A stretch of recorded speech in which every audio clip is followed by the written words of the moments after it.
So this one is for anyone who needs a quick recap of the Dark Seeker saga. Welcome back everyone, this is your girl Empowered Muse, and today we're going to do a quick recap of the Kingdom Hearts Dark Seeker saga for those who may have missed out on the story over the years. So the briefest explanation for the Dark Seeker saga is that this saga was really about one man with many vessels who we now know as Xehanort, who was the Dark Seeker. However, we don't really get introduced to Xehanort as the Master Xehanort we end up battling in Kingdom Hearts 3 until Kingdom Hearts Birth by Sleep. But Xehanort's quest to rebuild the world through Kingdom Hearts as a Dark Seeker actually took 4 attempts throughout the Dark Seeker saga. Once as his Heartless, Ansem, Seeker of Darkness in the first Kingdom Hearts, by using the 7 Princesses of Heart to open the door to darkness. Once as his Nobody, Xemnas, in Kingdom Hearts 2, by collecting hearts that were stolen by the Heartless and released by the Keyblade.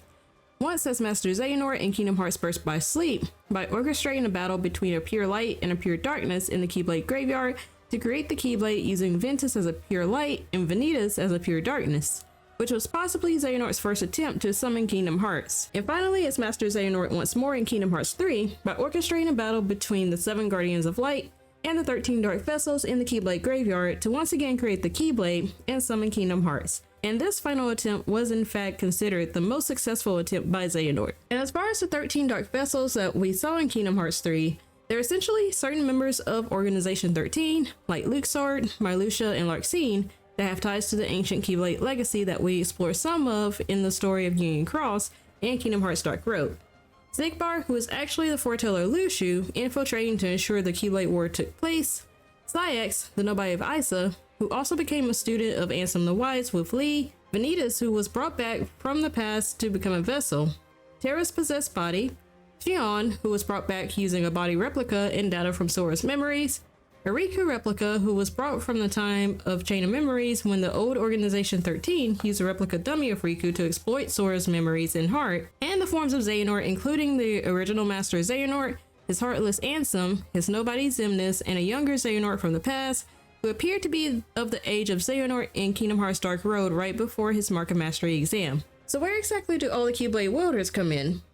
Well, we can start with the first Kingdom Hearts where we meet who we now know as the Destiny Trio, Sora, Riku, and Kairi, on the Destiny Islands when darkness engulfed their island one night and separated them, with Riku seemingly accepting darkness and traveling with it, Kairi being attacked by the darkness but her heart was saved when it melted into Sora's, and Sora being swept up in the Dark Storm and landing in Traverse Town, where he meets Donald and Goofy and begins his journey with them to seal the worlds with his newfound Keyblade and find the 7 Princesses of Heart. After confronting Riku, who was possessed by Ansem, Seeker of Darkness, finding and rescuing Kairi by releasing her heart and briefly becoming a Heartless in the process, and defeating Ansem in a final battle and closing and sealing the door to darkness with King Mickey and Riku, Sora continues his journey with Donald and Goofy where they end up meeting members of Organization 13. An organization of nobodies working under Xemnas who conducted their own experiments on Sora and matters of the heart, which we see from different perspectives in Kingdom Hearts Chain of Memories and Kingdom Hearts 358 over 2 days. But we see that the research and goals of Organization 13 play out in Kingdom Hearts 2 under Xemnas' plans. But the Destiny Trio of Sora, Riku, and Kairi reunite in Kingdom Hearts 2 to put a stop to Xemnas' plans and find their way back home,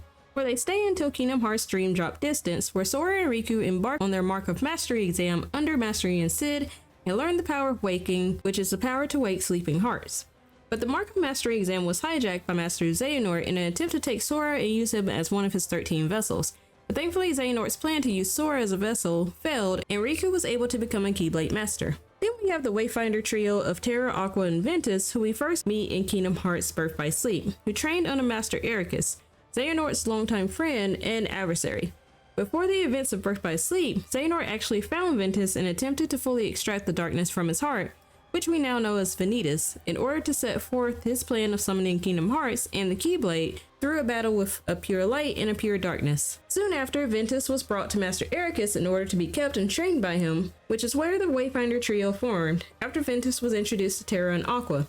However, their bond was short-lived when they were tasked to set forth on a mission to uncover the mysteries of the Unverse, dark beings that preyed on negative emotions, which not only caused them to separate on the journey, but resulted in a battle with Master Xehanort to save Ventus by preventing him from summoning Kingdom Hearts and the Keyblade, the after effects of which led Terra being possessed and taken over by Master Xehanort as a vessel, Aqua falling into the realm of darkness after she attempted to save Terra, now possessed by Xehanort, and Ventus falling into a deep sleep after defeating Vanitas and his heart finding refuge within a young Sora to heal. And we really don't see much of the Wayfinder trio until at least Kingdom Hearts: A Fragmentary Passage and their fully fleshed reunion in Kingdom Hearts 3. Next we have the Sea Salt Ice Cream trio consisting of Roxas, Axel, and Xion, who all met while working as members of Organization 13. And because Organization 13 consisted of nobodies, we discover from this trio that Roxas is the nobody of Sora, who was born when Sora briefly became a Heartless in the first Kingdom Hearts after releasing Kairi's heart from his own.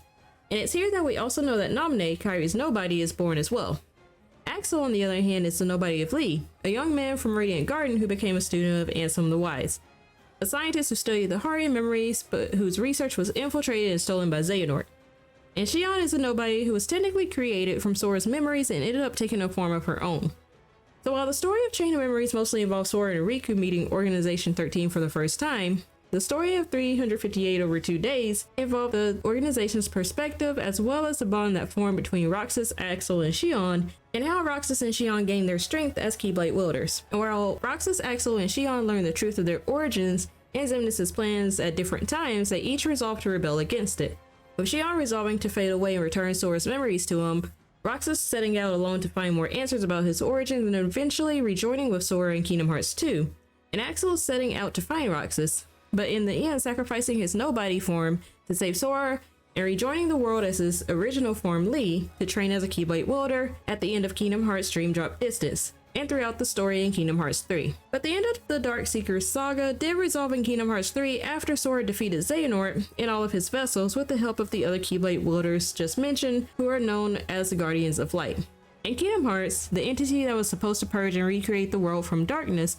was closed after Xehanort's defeat. But while the Dark Seeker saga did come to a close in Kingdom Hearts 3, there's more to the story itself, which we saw in the Key Saga, as well as what we could see in the Lost Master arc. And just like Ansem, the Seeker of Darkness, said in his parting words in Kingdom Hearts 3, it is time to move on and there is more to seek, so go forth now and seek it. But let me know in the comments below, how much of the Dark Seeker saga did you play or watch, and did you enjoy this saga overall?